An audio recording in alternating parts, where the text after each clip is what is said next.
업튼 싱클레어가 이제 정글이라는 그 소설로 이락 센세이션을 일으켰다. 그 얘기 나중에 이제 다시 좀 자세히 하게 됩니다. 그 소설 내용을. 그런데 이제 이 작가가 그야말로 사회주의 사상에 몰두해가지고 완전히 미국 사회를 비판하는 쪽으로만 이제 그리고 있다 말이에요. 그런 동안에 어떤 일이 벌어지냐면은 이제 석유라는 그 장글로 해서 이 각종 그 미국의 통조림이라든가 햄이라든가 뭐 소세지라든가 이런 게 얼마나 더러운가 그걸 고발했거든요. 그 다음에는 이제 정식으로 미국의 정치 현실의 부패를 파헤치게 됩니다. 그 첫 유명한 세계적인 걸작이 뭐냐면 석유라는 작품이에요. 소설이 그냥 오일 소설 제목이 저런 겁니다. 근데 이게 뭐냐면은 미국 대통령 하딩이라는 대통령입니다. 하딩. 이 재임 기간이 요때입니다. 짧지요. 임기 중에 이제 식중독으로 죽었거든요. 이 하딩 대통령인데 이 하딩이 그 옛날 깡패 출신이에요. 경단 그 자기가 뭐 게임 하지는 않았지만 경이다 출신입니다. 그쪽에 있었어요. 그게 출신이었는데 들어와가지고 그 자기 친한 팀을 다 들어왔어요. 백악관으로. 와가지고 내각에 넣으면 다 그냥 거의 그냥 그런 식으로 짜여진 거예요. 그러니까 이제 뭐 온갖 사건이 다 퍼지죠. 대통령이 잘 뽑으면 그래 됩니다. 하딩, 하딩 행정부 때 티포트 돔이라는 게 이건 고유명사입니다. 티포트 돔이라는 스캔들이 일어났고 이게 어디냐면 사우스 캘리포니아입니다. 이건 뭐냐면은 사회적이고 정치적인 그 풍자 이것을 스큐어링이라는 게 뜨개질하는 거 아닙니까? 휴먼 포이블 그 인간들 올 기백들 그 소설에 나오는 주인공들의 그 기백이 정치는 정치인들대로 기백이 있고 사업가들은 사업가대로 기백이 있고 껄렁패들은 껄렁패대로 기백이 있단 말이죠. 그런 걸 쫙 이렇게 그린 겁니다. 이게 이 소설이 지금 봐도 문제작이에요. 이게 지금 봐도 이건 참 어떻게 이렇게 멋진 소설이 있나 싶을 정도로 문제작인데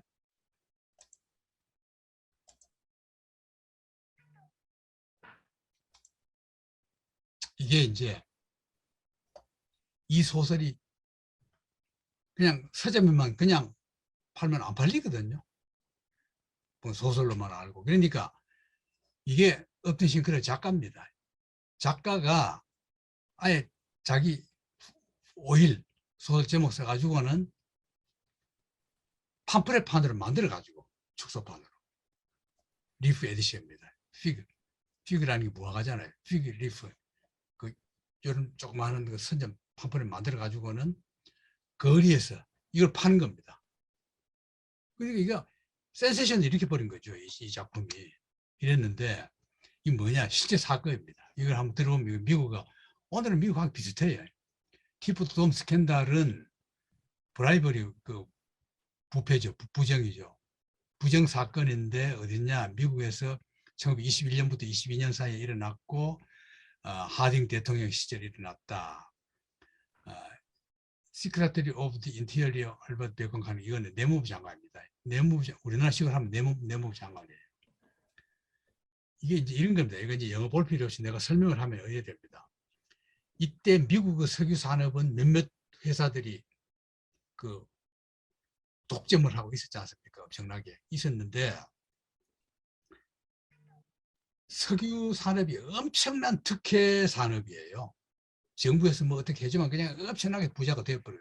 특혜 산업입니다. 이때만 미국은 그 특혜가 있었거든요. 우리나라 60, 70년대, 80년대 그때처럼 그런 특혜를 받아 하는 건데 이래 됩니다.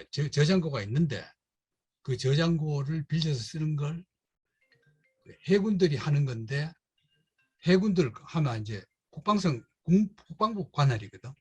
근데 그 관리권을 내부로 옮겨버려요. 이 대통령이.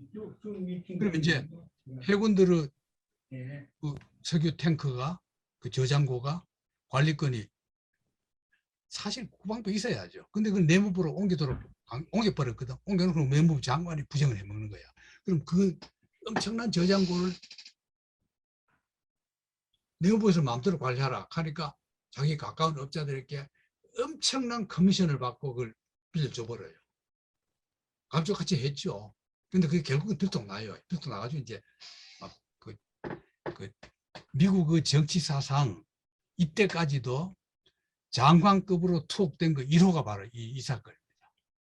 이 장관으로 첫 기록됐어요. 이거 이제 나와 있습니다. 내부장관 폴이 와이오밍의 키포트 도움에 위치한 해군 석유 저장고를 사설업자인 해리 싱크레어와 도헤니에게 40만 달러의 뇌물을 받고 임대해 줘버린 거예요. 저장고를. 이 소문에 상원에 조사 시작했거든.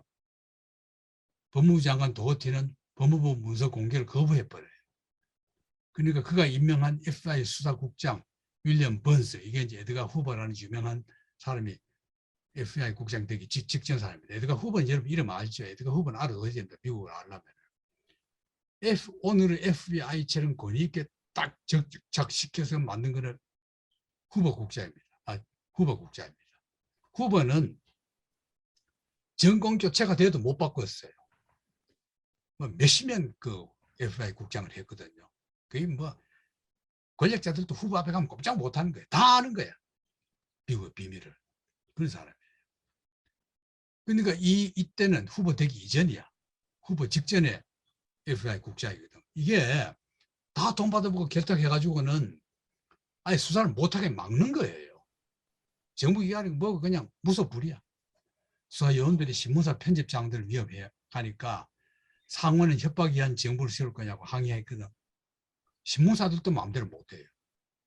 그러니까 상원위원만은 매수가 안 돼가지고 항의를 하니까 결국은 FBI 국장 사퇴운동 벌어집니다. 그리고 번스가 사퇴하여 사설 탐정을 옮겨 앉아요. 그만둔 게 아니고 사설 탐정 만들어가지고는 또 간섭합니다.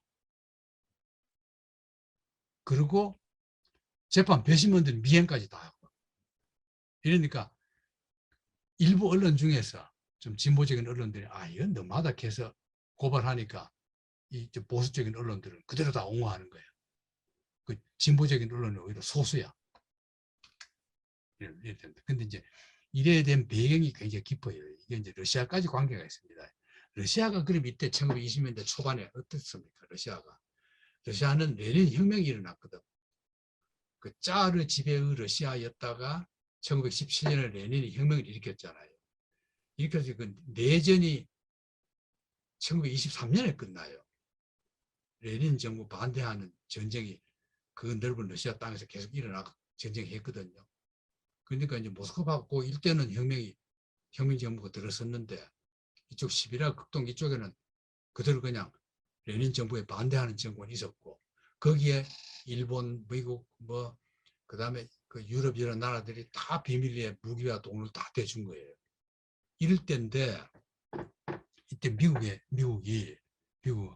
하딩 대통령이 그 반레닌 군들 그 정부와 함께 러시아의 석유 매장고를 개발하는 개발권을 얻어가지고 개발하면서 5대5로 이익을, 그래서 돈 번 돈을 너 반, 우리 반 나누자 해요.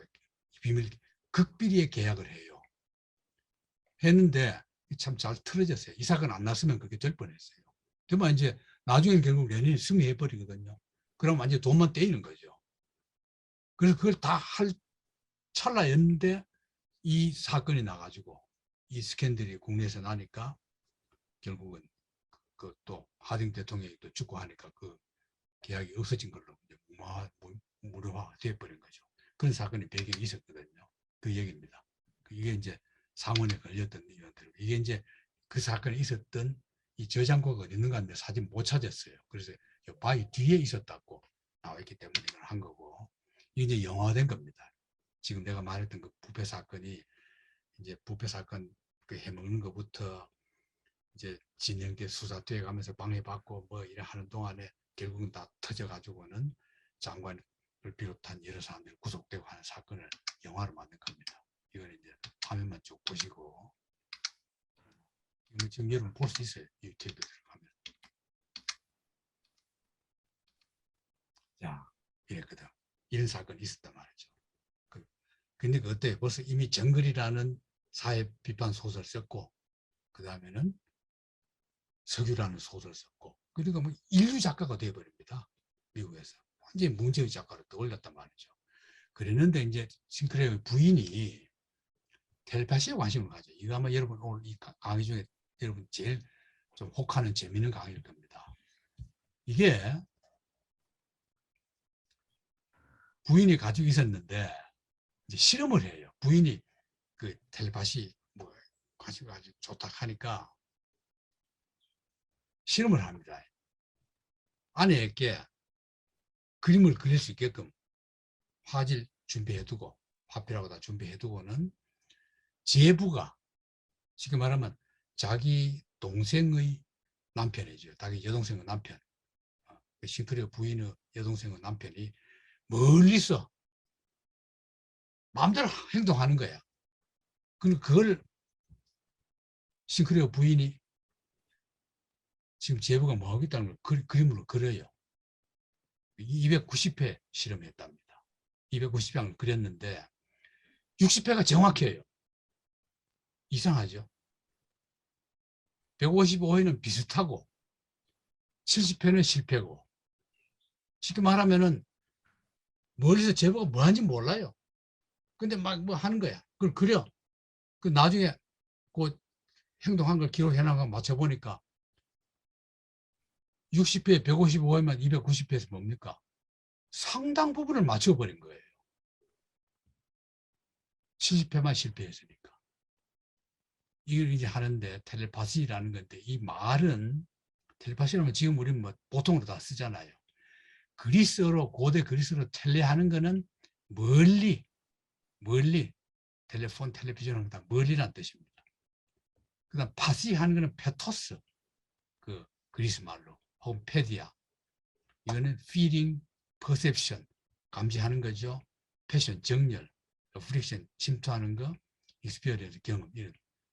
그러니까 멀리 있는 걸 느끼는 거, 파악하는 거, 감지하는 거, 이런 걸 뜻하는 게 이제 텔레파시. 우리도 지금 텔레파시 여러분 다 있습니다. 여러분도 있어요. 여러분들이 가장 관심 가진 사람, 예를 들면 여러분 애들, 무슨 일 나면 여러분 느껴져요. 느껴지는데 여러분들이 그 느껴지는 걸 딱 캐치하는 사람도 있고 못한 사람도 있을 뿐이지 느낌은 다 온답니다. 이게 텔레파시거든. 다만 그 느낌을 포착하느냐 안 하느냐는 건 다 달라지죠. 사람에 따라서. 자, 이래서 이 책을 써요. 멘탈 라디오, 정신의 라디오, 다시 두어견들 하고, 이게 어떻게 작용하고 그 그건 다시 뭐 작용하느냐, 그리고 어떻게 하느냐. 이 책에 그 유명한 아인슈타인 섬을 써줍니다. 이 책에서 신중하고 솔직하게 보여주는 텔레파시 시험의 결과들은 확실히 자연적인 현상의 범주를 훨씬 넘어서는 영역이 있다. 어떤 싱크레어의처럼 양심적인 작가가 독자들을 의도적으로 기만하고 이런 책을 썼다고는 도저히 상상할 수 없다. 그는 정직성과 신뢰도는 의심받을 수 없다. 믿을 수 있다고.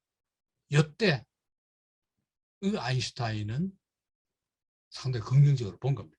과학자로서 최고 과학자가 인정을 해줬어요. 근데 이제 그런데도 불구하고 나중에는 아인슈타인도 이건 회의를 가졌어요. 왜냐하면은 이건 뭔가 정신적인 어떤 작용이지 타이를 보거나 그런 걸 알 수도 있다. 그렇게 이 책에 있었던 내용들이 텔레파시에 의한 것이 아니라 사람들 간의 무의식적 최면에 의한 것이라 해도 이 또한 심리학적으로 매우 중요한 것이면 틀림없다. 이렇게 이 책에서는 말했는데 나중에는 그 회의를 했다 그래요. 아인슈타인이 나중에는 이제 뭐 그 죽음에 앞서서는 이제 바로 그 부정했던 기독교도 긍정하고 다 이랬지 않습니까? 어쨌거나 아인슈타인 말에 관계없이 이 학설이 이 무렵부터 유럽에 유행이 되기 시작합니다. 대유행이 돼요. 이 이론의 주창자는 두크대 교수입니다. 예. 이런 용어가 나와요. 페라사이콜로지. 페락하는 건 막 탁 뚫고 그러니까 멀리 있는 막 떨어져 막 뚫고 들어가는 그런 사이콜로지라. 텔레파시 효는 거리와 무관하다. 이런 책을 썼어요. 엑스트라 센서리. 엑스트라 하는 거는 의외 아닙니까? 퍼셉션 앤드 파라사이콜로지. 패라사이콜로지. 똑같은 거, 요 용어가 여기서 나온 겁니다. 프론티어 사이언스 오브 더 마인드. 그 마음의 그 최첨단을, 마음의 그 최첨단을 가는 과학. 근데 아인슈타인은 이 모든 작용은 거리와 유관하다. 이 책에 대해서는 그렇게 평을 했어요. 근데 이때 소련은 미국에 비교도 안 될 정도로, 유럽에 비교도 안 될 정도로 엄청나게 발전해 버렸습니다. 미국에, 그 소련에서는. 그 소련에서 왜 그래 됐느냐?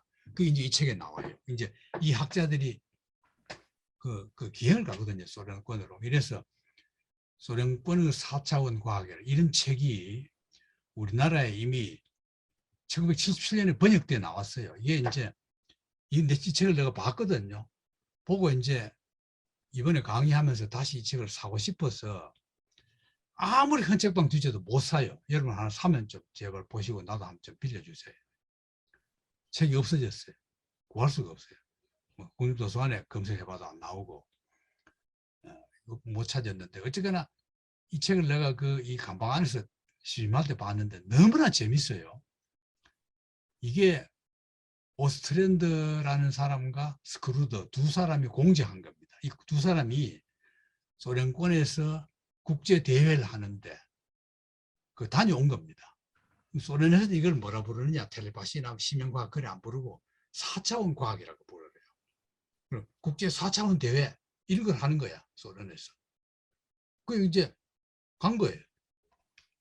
참여한 거거든. 이건 이제 카나다 사람이에요. 이 저자 중에 한 사람은 카나다 사람이에요. 음악을 제공했어요. 음악 제공했고, 뭐 이런 컨설바토리에 참여하기도 하고 했던 음악가고. 또 하나는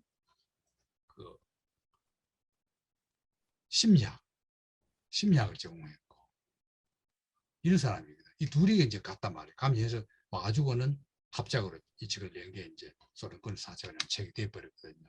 이 두 사람이 1960년대 모스크바 불가리아에서 개최된 All Soviet Conference on Parapsychology 용어가 나오죠. 초청을 받았어요. 그래 간 거야. 가서 이 두 사람이 제일 집중적으로 한 사람에 집중해서 깊이 파고들어서 연구한 것이 누구냐면 불가리아 사람이에요. 로자노프라는 사람. 이 의사야. 심리학자자 의사야. 이 사람이 만들어낸 용어가 뭐냐? 서제스토피디아. 서제스트. 시사하다, 암시하다잖아요. 유토피아라는 거, 피디아. 쉽게 말하면은 시사하는 곳의 엄청난 미지의 세계. 이걸 엑셀레이터라는 건 더 가속화 시켜주는 거 아닙니까? 작을 주는 거. 뭐, 작업, 노동, 일하는 데서 더 박차를 가해주는 힘을 가지고 있는 게 바로 서지토피아다. 쉽게 말하면은 모든 사람은 잠재 능력이 다 있는데 그걸 개발하는 거거든. 개발을 어떻게 하느냐? 이게 바로 이 노자노프의 전공입니다. 여러분들 이제 지금부터 이거 잘 들으세요. 이거 들으면은 나이에 관계없이 지금도 여러분들은 글 잘 쓰는 능력을 이걸 활용하면은 훨씬 더 잘 쓸 수 있어요. 앞으로 글 잘 못 쓴 사람은 요 강의 잘 안 들은 사람이에요. 잘 들으세요. 폴란드 출생인데, 자, 이게 이제 실존 이 얘기입니다. 실제로 있었던 사건입니다. 메싱이라는 사람이 이게 폴란드 출신이에요. 폴란드 출신인데 1899년에 태어나서 1914년에 소련에서 러시아에서 죽었어요. 이게 이 사람 얘기가요. 꿈 같아요. 거짓말 같아요. 근데 사실입니다. 실질 일어나요. 폴란드 가난한 농가집에 태어났어요. 공부도 못해. 돈이 없어서. 그러니까 오입을 가요. 우리나라 말로 오입 간다는 말은 가출하는 거거든. 폴란드 농가에서 가출해가지고는 이제 기차를 타고 이제 멀리 딴 데로 가는데 차표 안 사고 그냥 무료 기차를 탔단 말이에요. 중간에 차장이 차표 검사를 하거든. 그러니까 차표 없으니까 잡히면 중간에 내려거든. 근데 어떻게 하냐면은 막 사람들이 의자에 앉아 있는데 그냥 의자 밑에를 조그만하니까 14살 땐가 뭐 어릴 때 소년 때야. 의자 밑에 이렇게 여기가 숨어 있었어. 머리만 숨었어. 이러니까 촌놈이니까 뭘 잘 모르니까 숨어 있으니까 뒤에 엉덩이는 다 나와 있거든. 차자에 지나가다가 엉덩이 툭탁 차면서 야 임마 잡혀봐. 엉덩이 차니까 가서 일어서니까 조그만 애거든. 뭐 일어나면서 얘가 순간적으로 생각한 게 뭐냐면은 차표도 없는데 에이 그냥 아무거나 차표라고 내 밀착하고는 기차관 바닥에 그 신문지를 깔려 있잖아요. 그걸 한 조각 딱 뜯어가지고 여기 있어요. 그러니까 차장이 자기 눈에는 그 신문지를 뜯어 한 건데 보더니만은 차표 있으면서 뭐 왜 그래? 하고는 돌아주고는 차장이 그냥 지나가는 거예요. 그 순간에 이 메싱이 아 내가 사람을 속을 수 있구나. 자기도 몰랐던 능력이에요. 그래서 폴란드 어디 나와가지고 가짜 의사가 됩니다. 가짜 치료사가 돼가지고 막 병난 사람 오면 다 고쳐준다 해가지고 막뭐 이래 시골에서 봤던 게 있잖아요. 손을 저무르고 뭐 기독교 예수가 했듯이 뭐 말로 뭐 어떻게 중얼거리 하니까 아 진짜 병이 낫는 거예요. 막 소문이 나거든. 나는데 결국 이제 돈 더 벌려고 돌아다니다가 나중에 나이가 많았어요. 나이가 좀 어느 정도 들었을 때 결국은 사회교란죄. 그렇죠. 사회교란죄예요. 사회교란죄 걸려가지고 잡혀요. 경찰서에. 경찰서에 잡혀가지고 갇혀있어. 그러니까 뭐 완전히 쉽게 말하면 가짜 의사 그 의료법 위반이야. 그래 하다 보면 안 나는 사람들이 그냥 자꾸 생겨가니까 고발해버린 거예요. 돈을 엄청 번 거예요. 그것을.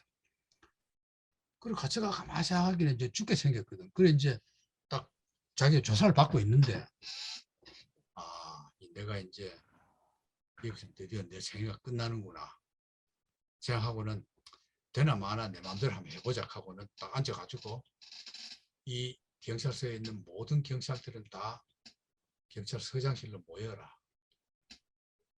이래 주문을 넣은 거예요. 주문을 넣으니까 자기들 신문하던 경관이 뭐 하더니만 노틀만 나가버려요. 그 사무실에 있던 경찰들도 다 없어져. 정문을 보니까 보초도 없어져. 그러니까 유유히 걸어 나왔어요. 아주 탈출했어. 탈출해가지고 이때가 언제냐 하면은 이게 한 40년대 거나 뭐 어쨌거나 그럴 때야. 그 독일하고 러시아하고 적대국일 때예요. 폴란드가 이제 그 나치의 점령하에 있을 때예요. 그래 그냥 도망가가지고 있다가는 또 잡히면은 안 되니까 소련으로 가자. 그냥 무작정 걸어가지고 소련으로 넘어간 거예요. 넘어가니까 이제 폴란드하고 러시아가 비슷하거든요. 웬만하면 알아들어요. 나도 폴란드 여행 가서 가만히 들으니까 가끔가다 그냥 아는 단어 비슷한 게 나올 정도로 러시아어가 그런 정도로 폴란드와 러시아가 거의 굉장히 비슷한 게 많아요. 거의 지장 없을 정도로. 그 러시아 가서 시골에서 또 이제 자기가 배운 게 결국은 가짜 치료밖에 없지 않습니까? 가짜 의사 노릇하는 거. 그 또 돈 번 거야. 거의 막 멀리서도 그냥 그 소련 그 무지막지하거든 소련 사람들 농민들이 막 멀리서도 오고 막 그냥 그 상상할 수 있죠. 온집 하는 거야. 그래가지고 뭐 며칠씩 기다려야 진짜를 받을 수 있고 뭐 이런 지경이 돼버리니까 소문이 나니까 소문 나니까 소련 그 혁명 이후에 소련이니까 스탈린이 지배할 때거든. 그 이제 그거 가서 꽤 유식해진 거야. 러시아 맛도 뭐할 줄 알고 막 신문도 보고 꽤 유식해졌어요. 그런 단계인데 이제 그 첩보기관에 러시아 첩보기관에 제보가 들어가지고 잡혀간 거야. 잡혀가니까 첩보기관에서 이제 실험을 해요. 그 당신 정말로 그런 능력이 있느냐? 그럼 어쨌거나 맞아진다. 왜 그러냐? 이 애는 그것도 몰라요. 아무것도 몰라, 이 사람. 이 사람 이때 벌써 어른이 됐죠. 성인이 되고 아무것도 모르는데 그냥 난 그런 능력을 발휘한다. 이러니까 KGB 직원이 이제 신문을 하다가 그럼 실험 한번 해보자 하고는 이제 테스트를 합니다. 테스트가 뭐냐면은 아무 어디 은행에 가서 돈 얼마 찾아와라. 아무것도 없이 그냥 가서 돈 찾아오라는 거야. 통장도 없어요. 저금도 안 해놨거든. 그런 생돈을. 그놓고는 KGB 요원들 뒤에 미행을 하는 거야. 어떻게 하나 보려고. 그 KGB 요원들 앉아있어. 근데 이 사람이 가더니만 말이지. 그 은행원한테 뭐라고 가더니만 헌신문지를 하나 딱 던져줘요. 그러니까 은행원이 조금 있다니 돈들이 이만큼 가지고 나오더니만 그냥 주는 거야. KGB 요원은 그걸 다 보고 있어요. 놀랄 일 아닙니까? 그래, 그 보고를 받은 스탈린이 내한테 보내라. 내가 한번 만나보고 싶다. 이래 된 거야. 그런데 아무런 경호도 없이 혼자 오라는 거예요. 그 테스트죠. 그럼 이때는 스탈린이 여러분 그 베리아라는 이름 들어봤어요? 베리아 그 유명한 악독한 막 스탈린 숙청에 앞장섰던 그 베리아라는 뭐 아직 그 스탈린 방에 신체 검사 안 하고 들어들 수 있는 게 세 사람밖에 없었대요 이때. 그 세 사람만 있었는데 그 세 사람 이름을 이 사람이 알아요. 안에 들어가니까 그 이제 KGB 요원들이 머리에서 미행하면서 어떻게 하나 감시를 하는 걸 봤거든. 보니까 보초인데 딱 들어가면 보초가 경계를 딱 하는 거야. 낯선 놈인데 놀라죠. 또 들어가. 그러면 그 정문을 거쳐서 스탈린 방까지 가는데 엄청난 건물이 계속 건물에 들어가는데 또 건문하고 또 그 층에 들어가서 고층에서 건문하고 스탈린 방 앞에서도 바로 건문하고 다 건문하고 방에 들어가는 거야. 방 열고 들어갈 수 있는 게 세 사람밖에 없었대요. 바로 건문 안 하고 들어가는 게.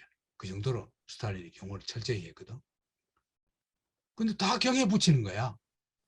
근데 마침 스탈린은 이때 그 낮에 근무하다가 좀 피곤해가지고 침대에 누워가지고 약간 가벼운 잠이 들었대요.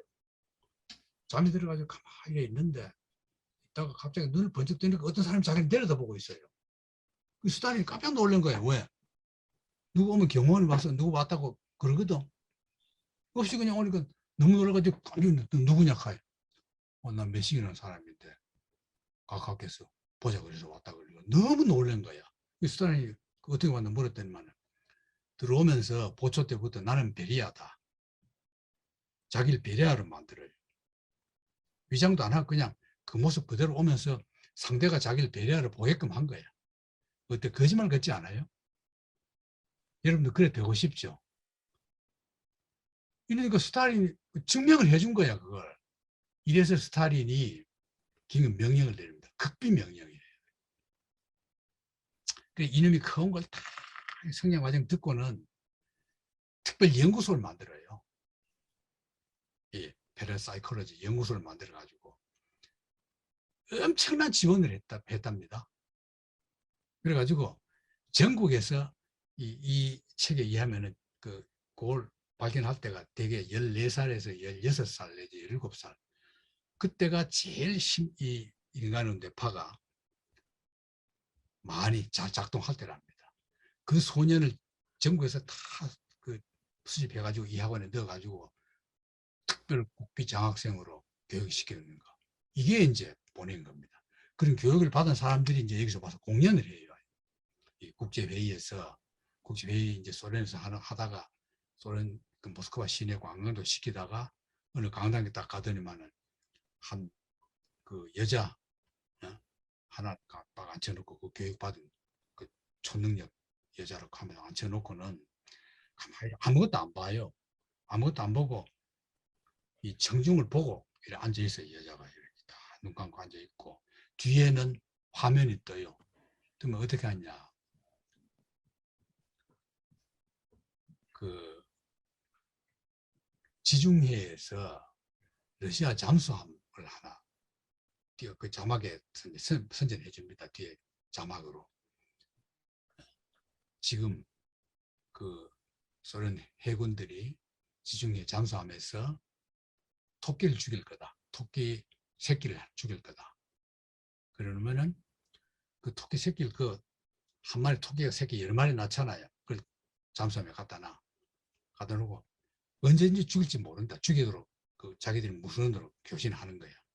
하면은 지금 잠수함에서 이 토끼 새끼 한 마리 죽었다. 그러면은 이 여자 앞에 토끼 애미를 놔둬요. 애미 토끼를 놔두고는 이 여자는 그 토끼만 보는 거예요. 보고 있다가 갑자기 손을 딱 들어. 그러고는 이 토끼 애미 새끼 한 마리가 죽었다. 그러면 그 말하는 시간과 뒤에 자막이 뜨는 시간이 똑같은 거예요. 딱 죽이면 딱 이 여자가 말하는 거예요. 또 한참 있다가 언제 죽일지 몰라. 그럼 자막이 뜨면 또 딱 손으로 또 죽었다 하는 거예요.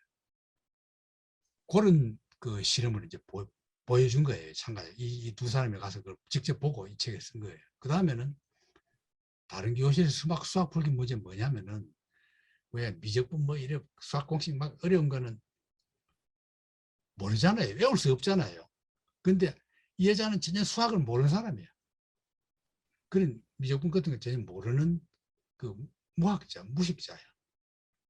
그럼 이제 교실이 있으면 이 교실에서 이제 그 문제 또 안 써놓고 있으면은 다른 교실에서 어떤 그 수학 교수 전문가가 문제 하나를 써가지고는 그걸 쫙 풀면 뭐 문제 하나 풀면 뭐 칠칠 하나 가득 찬다 그럽니다. 그렇게 풀어나가거든. 그러면 이 여자는 이 교실에서 저 교실에서 그 수학 교수가 뭘 쓰는지 몰라 칠판에. 근데 문장 같은 만 뭐 일부러 외우고 연습했다 하지만 이건 수학 문제거든. 그 딴 사람이 와서 수학 문제를 딱 내줘요. 수학 교수한테. 내주면은 그걸 푸는 거야. 풀면은 이 여자가 부호 뜻도 모르는 거예요. 여자는. 그 비슷하게 그냥 거의 그대로 그려요. 칠판에다. 그리고 나중에 칠판 두 개 딱 갖다 놓으면 거의 똑같다. 똑같다. 이런 문제를 보여주면서 이제 이 그 소련권 그 모스크바 대회에서 이제 강조하는 게 뭐냐면 어디 쓰이느냐. 초능력, 감각, 속이기. 바로 메싱이 속였잖아요. 사기도 쳤잖아요. 교육력, 능력 개발. 특히 스포츠 선수들에게. 이게 러시아가 한때 올림픽에서 다 1등 했어요. 이런 걸 훈련시켰다는 겁니다. 초능력 개발 해가지고. 가상의 교육에도, 애들 교육에도 최고 능력이 있다는 겁니다. 군사용, 이게 무서워요. 예를 들면은, 워싱턴에서 간첩이 뭐 무전을 하거나 뭐 이렇게 보내야 되거든. 어떤 정보를 빨리 보내야 되잖아요. 첩보라는 건 시간이 중요하니까. 그런데 어떻게 하냐. 워싱턴에서 누가 이제 말하면은 모스크바에서 이 심영과학 그 사람하고 그 영미 한 사람이 그대로 받아 쓰는 거예요. 무전기 필요 없이. 무섭죠. 이런 거에 이 책에 있어요. 그런 사실은 책에 다 나온 얘기를 내가 여러분들 믿거나 말거나 소개해 준 겁니다. 어쨌거나 이 두 카나다와 미국 그 참가자들이 와서 이 책을 퍼뜨리기 시작합니다. 이 두 여성이 귀국 후에 슈퍼 러닝 투 웨스턴 월드 투 더 웨스턴 이 초학문, 초연구 방법, 연구 방법의 그 최고 능력, 슈퍼 능력을 서구 세계에다 선전하기 시작해요. 해가지고 바로 이제 퍼진 건데, 그게 이제 이 책이란 말이죠. 그게 우리나라에서 빨리 했죠. 그래서 이제 그 요지는 뭐냐? 로저노프가 주장하는 요지, 이게 이제 중요한 게 결론입니다. 파워 오브 포지티브 서제션. 이건 이제 여러분 다 알죠. 여러분 다 하고 있죠. 긍정적인 암시. 긍정적인 암시를 무조건 내가 그런 거 할 수 있나 못하지. 내가 그걸 잘 쓰지 저럴까 못 쓰지. 평론반에 누가 잘 쓰는데 난 그래 못 써. 그러면 안 되는 거예요. 난 저보다 더 잘 쓸 수 있어. 이래 생각해야 된다. 긍정적인 포지티브 서제스션. 그 다음에는 릴렉스드 푸는 거. 여러분 건강도요. 근육에 힘을 주는 것만이 건강해야 합니다. 근육 힘을 뺄 줄 아는 거. 내가 단전을 오랫동안 하고서 그 도달한 게 그겁니다. 힘 빼는 거. 그게 노장사상이거든. 힘 빼는 거. 그대로 힘 싹 빼는 게 그렇게 건강에 좋다는 겁니다. 긴장하지 말고 탁 빼는 거.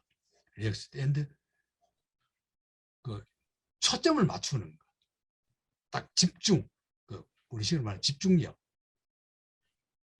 그리고 요래해가지고 즐겁게 하는 거. 항상 웃는 마음. 낙관적인 자세. 이렇게 하면 하기 때문에 그래 하려면은 언제든지 행복한 순간만을 머릿속에 떠올리고 웃으면서 즐겁게 살아라. 뭐 맨날 내가 한 얘기죠. 내 책에도 이런 거 많이 썼어요. 자, 이래가지고 그 예를 이제 이런 게 나와요.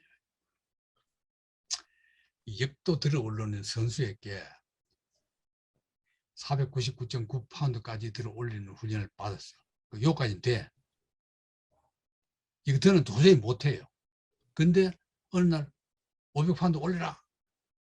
금방 가능해요. 거꾸로 안 된다.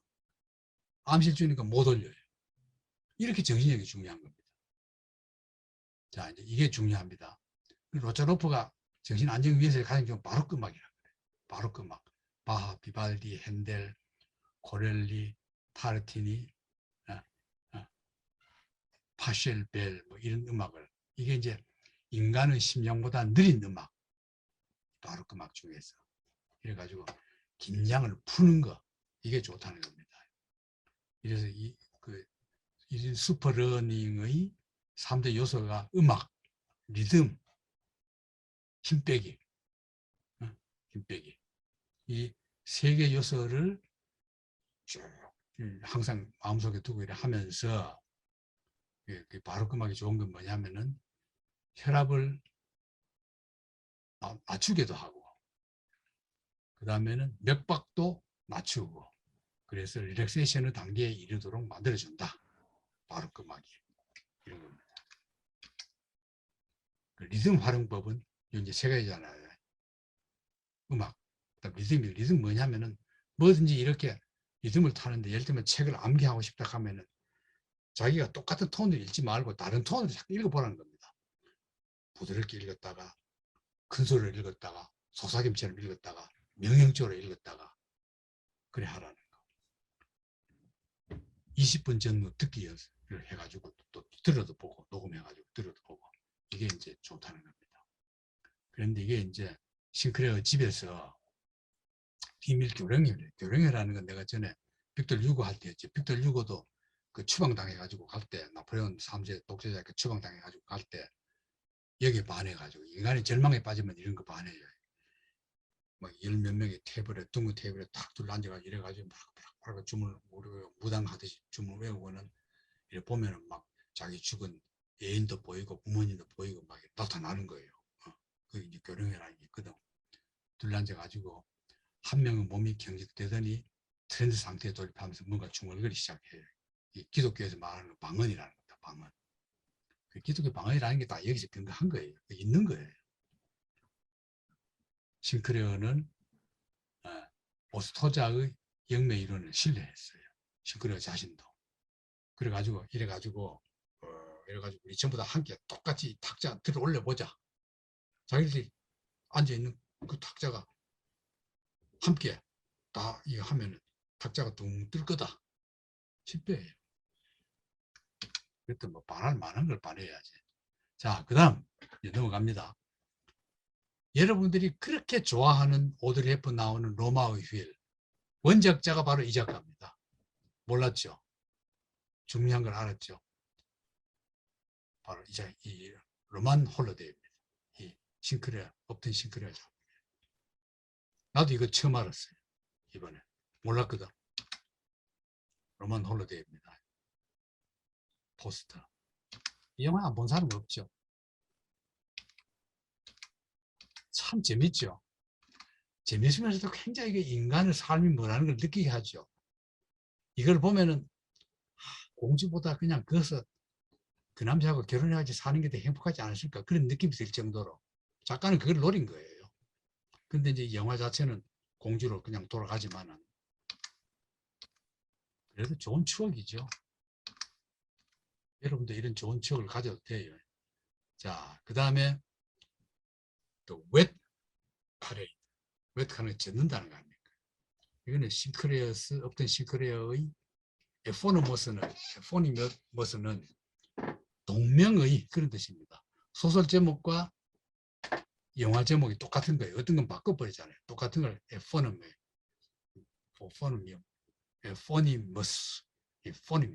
그런 겁니다. 에포니미스 싱크레어스 에포니미스 노벨 웻 파레이드 이게 이제 바로 이거다 말이죠. 자, 이제 가난 끝장 내기. 아직까지도 이제 사회주의 사상에 젖어가지고 대량 공공노동계열, 매시브 퍼블릭, 우리가 말하는 근로, 취로 사업 그런 걸 해서라도 막 가난한 사람들 돈을 풀어가지고 먹고 살도록 해줘라. 그 세 가지 이 사람이 들었거든.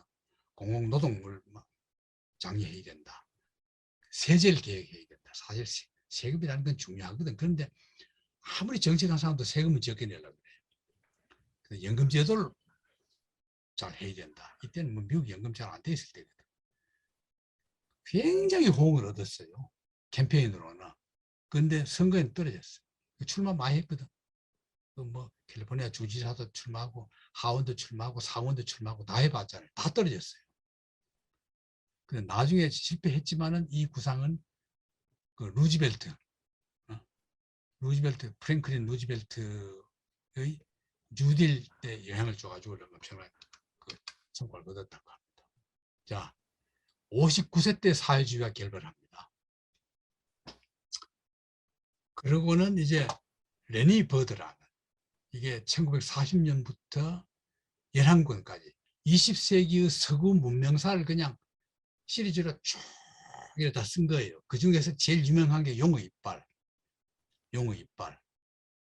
이게 푸리처상 수상작이고 나치의 집권 과정을 다룬다. 이건 난 하도 못 봤어요. 이 11권짜리 그 싱크레어 소설 한 권도 난 못 봤기 때문에 별로 강의할 게 없어요. 싱크레어 푸리처 상 받은 거. 세 번째 결혼합니다. 그 결혼 이후에 별로 다른 추문은 없어요. 싱크레어는. 그게 좀 착하죠. 이상 세 번째 결혼 후에 같은 데고, 그 다음에 분노의 잔, 그 음주 문화 비판하면서 자기도 그 금주 동맹에 가입해가지고 술을 안 마시니, 뭐 술도 너무 안 마시면 재미도 없어요. 이거는 이제 그냥 사진입니다. 자료를 보내드린 건데 이게 만년의 싱크레어, 늙은 싱크레어고, 이건 여러분 얼굴 알겠죠? 린턴 베인지 존스, 존스 대통령. 케네디 암살 뒤에 바로 대통령 된 사람이죠. 그러고 이제 바운드 브록에서 살다가 여기서 세 번째 아내가 먼저 죽고 이듬해 68년에 90세 오래 살았죠. 자, 돌아갔습니다. 이게 이제 마지막 살았던 집이고 이게 묘지입니다. 아내와 함께 나란히 묻혀 있는 거고, 이게 이제 묘지가 있는 묘지 입구, 공동묘지 입구가 이렇게 근사해요. 자, 그다음 이제 그 가장 업트 시크릿 하면 여러분들은 정글은 절대 잊어버리지 마세요. 소설 번역판 제대로 된 게 이만큼 두껍거든요. 그럼 읽으려고 하면 여러분 지루하니까 내 얘기만 자세히 듣고 그냥 맞는 척 하면 돼요. 어쨌거나 이 소설 나온 뒤에 그 식료품 업자들이 죽으려 그럽니다. 불경기가 나가지고. 왜? 햄버거면 뭐 깡통에 든 거 막 안 팔리는 거야. 막 수출도 안 되고. 이 소설을 고발해 버려가지고. 그 어떤 소설인데 그러냐. 먼저 이제 햄버거 역사를 한번 봅시다. 햄버거는 함부르크에서 나온 말이거든. 그 함부르크는 뭐냐, 햄버거. 그 말인데 그 더 깊은 역사를 보면 징기스칸이 이 징기스칸 그 원정할 때 먹이가요. 징기스칸이 그렇게 멀리 동안 원정할 수 있었던 그 원인 중에 큰 게 뭐냐면은 이겁니다. 양고기를 말과 안장 사이에 끼워 넣는데요. 양을 잡아가지고는 이렇게 쫙 삐져가지고 막 이제 그 병사들이 전진할 때 징기스칸 구상 다 100% 말이니까. 마트 가려면 안장 속에 이렇게 끼워 놓으니까 그게 말랑해진대요. 그럼 가다가 그걸 그냥 뜯어 먹거든요. 말려서. 멕시코는 보면 쇠고기를 햇볕에 말려가지고 그냥 생걸로 먹어요. 그러니까 멕시코 그 반정부 운동가들이 그래가지고 양식 걱정을 안 했다가 합니까? 산에 가도 쇠고기 말린 것만 요만큼만 가져가면 그냥 뭐 한 달이고 먹이는 거예요. 쇠고기만 먹고. 우리나라 빨치 사람들은 다 굶어 죽었지만 여기는 그런 게 없어요. 쿠블라이 칸이 러시아 점령하고 러시아인이 몽골 영향으로 생고기를 갈아 다진 양파와 날달걀을 양념을 해가지고 탈타르, 러시아에 있는 탈타르족이 탈타르 스테이크를 만든 겁니다. 이제 스테이크가 나오죠. 스테이크가 더 이제 자꾸 해가지고 올라면 이제 햄버거가 됩니다. 요 방법이. 17세기에 함부르크로 전해져가지고 함부르크 햄버거 아닙니까? 여기서 바로 햄버거 유래가 나온 겁니다. 저질 육류에다 저질입니다. 지금 이제 내가 요 끝나면은 바로 정글 이야기해 줄 텐데 고기들이 얼마나 더러운가. 가장 더러운 고기를 여기 쓴다는 거예요. 햄버거 만드는데. 거기다 향신료를 첨가해서 함부르크 스테이크, 햄버거 스테이크예요. 햄버거. 여기서 햄버거가 나옵니다. 이게 뉴욕으로 가거든. 장기 보관 가능하게 소금 간을 더 쳐가지고 훈제화해버려요. 연하게 하는 그 빵가루와 양파를 첨가해요. 이게 1826년 뉴욕의 델모니코스 레스토랑에서 햄버거 스테이크가 처음 등장한다 그럽니다. 그런데 미국이라는 나라는 땅덩이가 넓으니까 그럼 그거 처음 했느냐? 막 우리가 했다고 막 우겨요. 위스콘신주의 세이머 박람회 때 15세 찰리 나그린 이게 미트볼에다가 미트볼 팔다가 먹기 불편하거든. 납작하게 해서 빵 속에 끼워 넣었어요. 또 발전했죠. 지금처럼 가까워졌죠. 이게 그겁니다. 선전용이에요. 선전용 지구 기념 동사입니다. 그러다가 자기들이 그것은 자기들이 최고다. 뉴욕이 제일 먼저 했다. 아니다 이거다. 기원이다. 다른 겁니다. 오하이주에서는 아크론에서 프랭크와 찰스 맨체스 형제가 돼지고기 패티로 만든 샌드위치를 판매했다. 뉴욕의 햄버거에서 열린 박람회에 참가해서 재료가 떨어지자 쇠고기로 대체했다. 그래서 개체 이름 따라 다르지만은 어쨌거나 햄버거예요. 그럼 지금은 오하이오에서는 오하이오 햄버거가 있고 뉴욕에서는 뉴욕 햄버거가 있고 이렇게 이제 자기들이 제일이라고. 그다음 오클라호마에서는 이런 사람들이 번 사이에 패티 넣은 햄버거를 판매했고 독립기념일에 쇠고기 패티 구워 부은 페니가 만든 번에 끼워가지고 이걸 루트비어와 함께 즐겼다. 루트비어라는 게 뭔지 난 모르겠어요. 루트비어가 뭐예요? 자, 근데 이게 이제 내가 왜 햄버거 이것을 얘기하냐면은 이게 정글이 나온 이후에 완전히 안 팔려 불황으로 겪었다가 한 세대가 지낸 뒤에부터 미국의 식품위생법이 바뀐 뒤에 다시 팔리기 시작해서 지금 미국 사람들 뭐 웬만하면 햄버거 하나를 정식 때우잖아요. 한 개 때우잖아요. 우리는 그거 안 되거든. 그거 모두 밥 먹어야 돼요. 자, 그럼 정글이 어떤 소수인데 그러냐? 자, 이게 이제 이겁니다. 그 1921년에 이제 그 1906년에 이 소설 나와가지고 거의 한 10년 내지 한 세대 넘게 잘 안 팔리다가 21년에 신뢰를 회복합니다. 신뢰 회복해서 햄버거 체인점이 생기고 캔자스주에서 위치타라는 데서 생기고 29년 대공황 때 베이비 붐이 일어났거든. 이러니까 맥도날드와 버거킹이 이때 대공황 이후에 쉽게 말하면 먹을 거 없을 때 이 간이식으로 대유행을 해서 지금까지 와버렸다. 대충 알겠죠? 자, 그럼 소설을 한번 봅니다. 이 소설은 미국의 현대판 그 단테 신곡이라고 합니다. 단테 지옥편. 이게 제크 런던이라는 그 유명한 소설가 있거든요. 제크 런던이라는 유명한 소설가는 이것을 The Uncle Tom's Cabin of Wage Slavery, 임금 노동자들의 Uncle Tom's Cabin이다. 쉽게 말하면 임금 노동자들이 막 들고 일어나야 될 그런 소설을 하는데 우리나라에 이게 79년에 번역돼서 그 축소판으로 나왔다가 2009년에 완역판 나왔습니다. 나는 이걸 봤어요. 이걸 보고 표를 해놨기 때문에 인용하는 구판이기 때문에 여러분들은 꼭 이런 걸 하면 나도 이런 걸 수필 한번 쓰고 싶다 하는 분들은 심판을 삼아야 돼요. 지금 심판밖에 없어요. 구판은 도리어 없어요. 못 구합니다. 그러니까 여기 나오는 걸 폐지, 수필 쓸 때 여기 나오는 걸 폐지 그대로 쓰면 구판입니다. 옛날 게 그렇기 때문에 새로 써라 이거예요. 이게 이건 이제 넘어갑니다. 이건 이제 미국 지금의 식품위생법 FDI의 미국의 FDI는 신뢰할 수 있다. 이게 지금까지 신하거든. 근데 내가 볼 때는 이미 한 10여 년 전부터 미국도 깨졌어요. 미국 FDI도 거짓말해요. 자기 나라 국가 이익을 위해서 수출할 때는 마음대로 거짓말을 합니다. 국가 이익을 위해서. 그리고 FDI도 못 믿어요. 그렇기 때문에 미국 음식, 난 그때 한참 난 미국을 별로 비판적으로 보면서 미국 FDI는 믿었거든. 그러다 한 10여 년 전부터는 안 믿어요. 왜? 미국도 속여요. 마음대로 속입니다.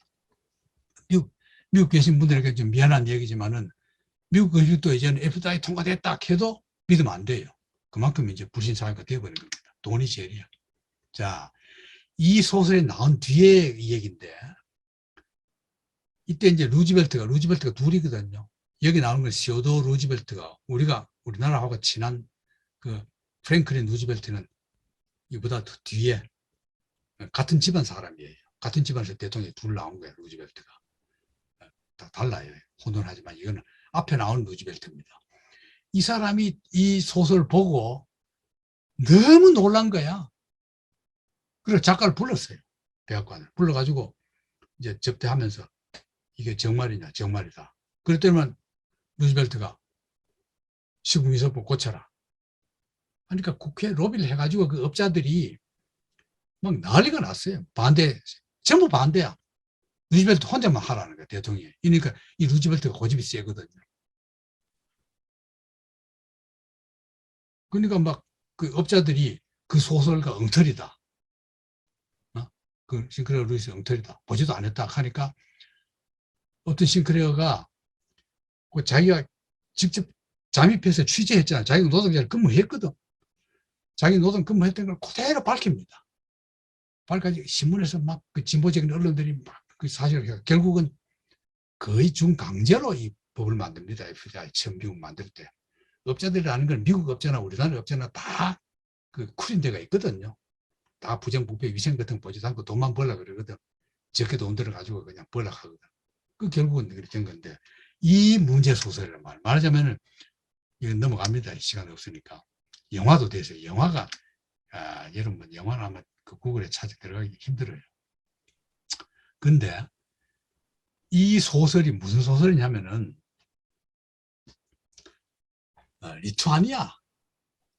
리투아니아는 이때 이제 러시아권입니다. 러시아 사람이죠. 족속은 슬라브족입니다.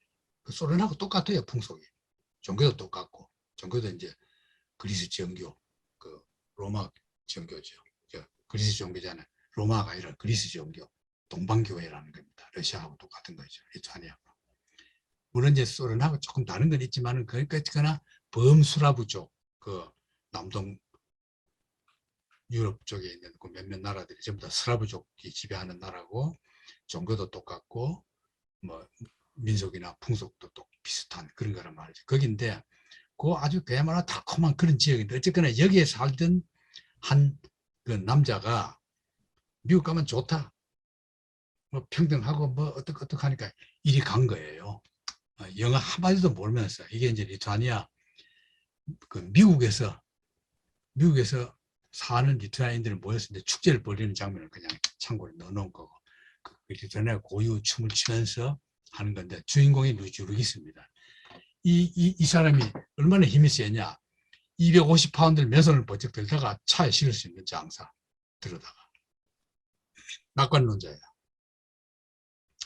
리투아니아에서 나오는데 공공연하게 부정을 해. 관리들이 여권을 뺏어버려요. 그럼 다른 관리가 와가지고는 여권 없다고 구속해버려. 그럼 나가다 못 나가는 거예요. 근데 어떻게 해서 결국 나와요. 그래 돈 가지고 온데 돈에서 얼마를 줘야만이 다 풀어줘요. 이럴 때는 얼마, 이럴 때는 얼마, 딱 돈 다 주고 이제 미국에 왔거든. 왔는데 그 주계 환경이 나옵니다. 미국에 와서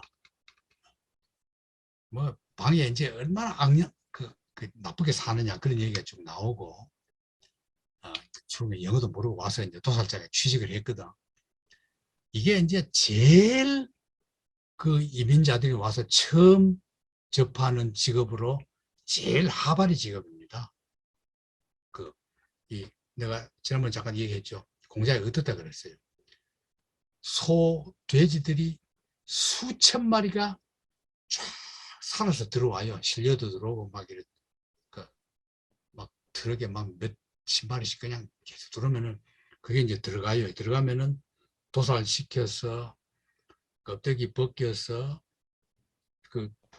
나누어서 가는 게 공장이 쫙 우리식으로 말하면 백리 걸쳐서 쭉 가면은 소가 들어가서 이쪽에서는 햄으로도 나오고 소시지용으로도 나오고 뭐 통조림도 나오고 다 나온단 말이야. 나오면 그게 막 줄 쏟아지는 거예요. 그게 이제 전 미국과 유럽에 제일 인기 있는 상품으로 팍 날개돋이 팔리는 겁니다. 그 과정이거든. 그 과정을 이제 이 소설을 다 보여줘요. 근데 이제 이래 말합니다. 돼지가 한 마리 들어가면은 티끌 하나 안 버린다. 쓸모없는 것은 돼지 꽥꽥거리는 소리뿐이다. 무슨 말입니까? 털이고 뭐고 들어가면 그냥 벗어가지고 그냥 재료 만든 데 다 들어갔다. 그런 깡통을 먹는 겁니다. 소세지가. 이 회사거든. 최악의 조건이야. 돼지 시체는 끓는 물통에서 건져져 털 뽑기. 털은 뽑아요, 사실은. 근데 대충 뽑거든. 절단, 뼈 뽑기, 내장 분리, 순차적으로 이루어져. 요사하면 그 다음 고래 가지고는 그대로 넘겨버려. 넘기면 또 뭘 하고 또 뭘 하고 해가지고 산 돼지가 들어오면은 쫙 이제 분업이 돼가지고 가면서 이제 만들어 나가는 과정이란 말이죠. 부패의 연결고리야. 그러면은 그 당시의 미국 위생법만으로도 결핵 걸린 돼지나 고기가 썩었거나 뭐 새끼 베었거나 뭐 이런 거는 다 사전에 그 검사관이 있어요. 그 축산과 의사들이 있는 거예요. 수의과 의사들이 있는데 어떻게 하냐. 뭐 커피를 한잔 하지. 간동 안에 그런 걸 그대로 통과. 점심이나 먹고 옵시다. 그동안에 다 통과. 도장 꽉 찍어가지고.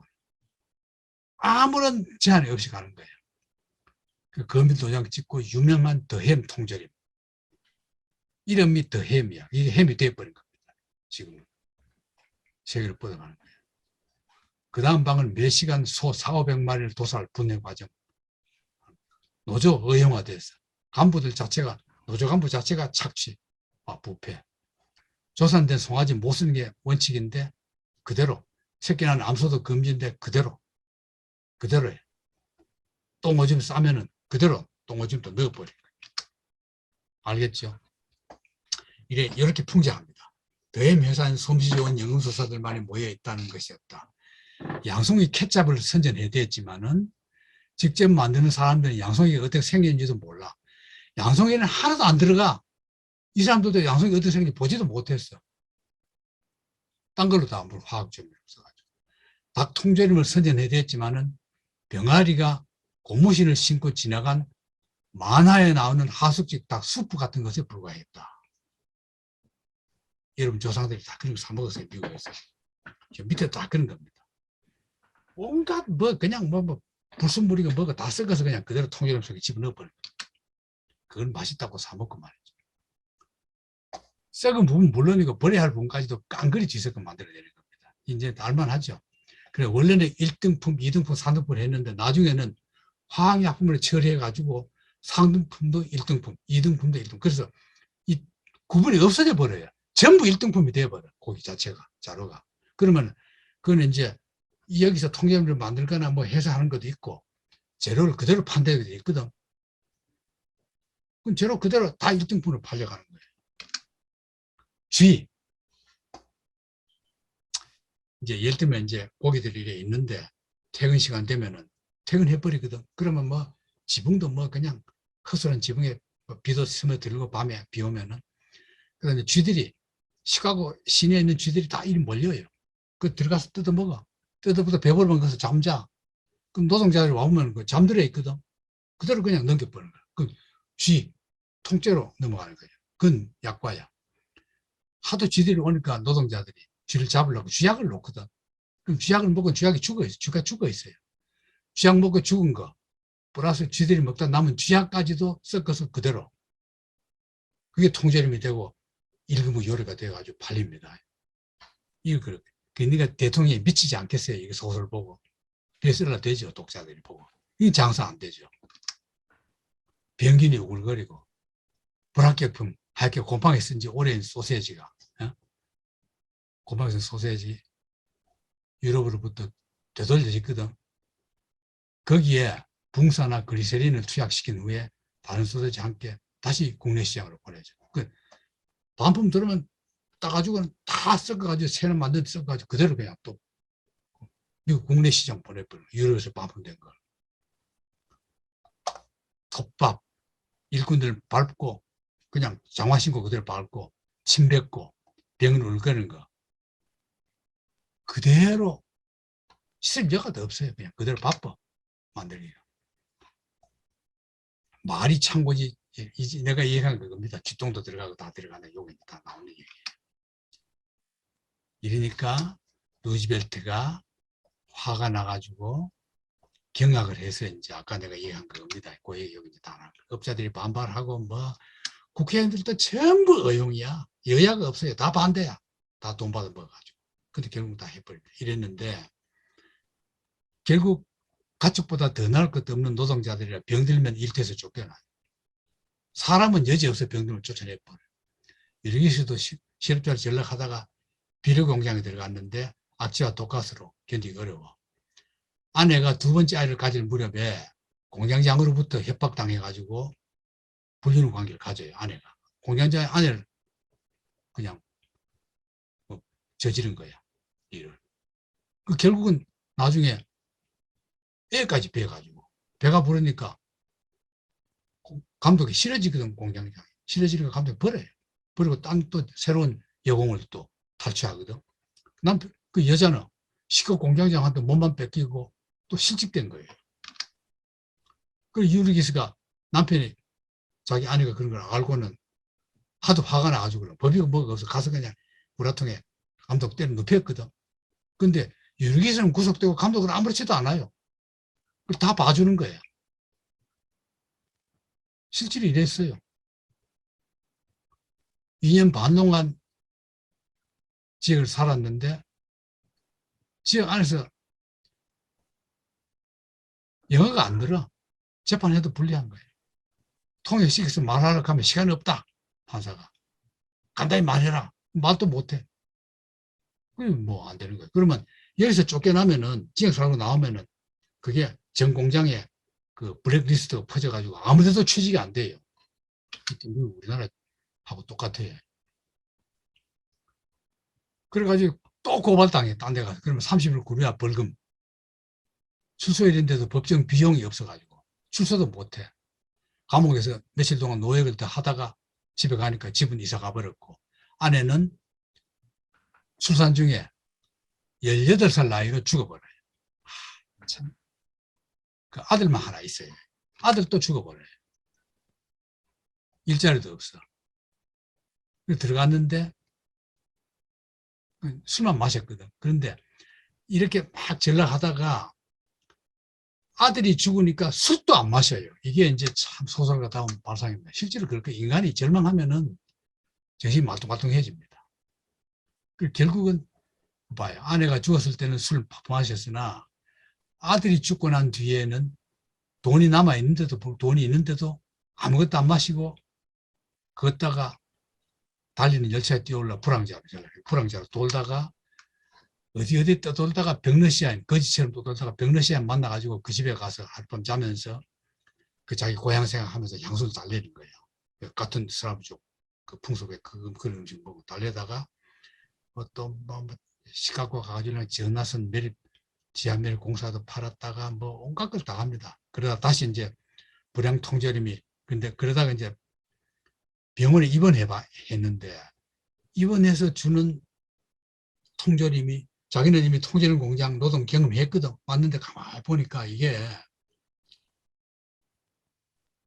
합격품이 아니고 불량 통조림을 실험용으로 환자들에게 병원에 그대로 그냥 싸구려를 팔아가지고 병원은 환자들에게 밥은 먹여야 되니까 입원 환자들에게 밥 먹이려면 밥값을 적게 들라고 이런 실험용 불량 통조림을 사다가 먹이는 거예요. 온 사회 전체가 다 이제 이렇게 되어 있습니다. 대통령이 이런 거 보면 미치죠. 그러다 퇴원해가지고 거지를 떠돌다가 다시 감방 갔다가 감방에서 아주 진짜 임자를 만나요. 이게 범죄자예요. 이 범죄자가 뭐냐? 나와가지고 경마 사기부터 선거운동 협자 빼서 뭐 미합중 그 다양한 분야에 거친 부정부패 정부가 저지른 부정부패 그 범죄에 다 가담하는 거예요. 하여튼 마지막에 된 게 뭐냐? 노조 탄압. 노조 탄압에 들어가서 사는 겁니다. 그런 얘기입니다. 출구 없어요. 출구 없어요. 이래서 이제 이 작가가 어떻게든 알겠죠. 이게 이제 바로 업튼 싱크레어의 정글이라는 어마어마한 소설이고 이 소설 덕분에 미국의 모든 국민들은 FDI를 철저히 조사를 해가지고 그야말로 세계적으로 가장 신뢰받는 FDI가 됐다. 나까지도 FDI를 믿고 그 미제라면은 뻗은지 마음먹고 먹었다. 여러분도 마찬가지죠. 그게 바로 업튼 싱크레어 덕분이다. 이걸로 그 강의를 끝내시고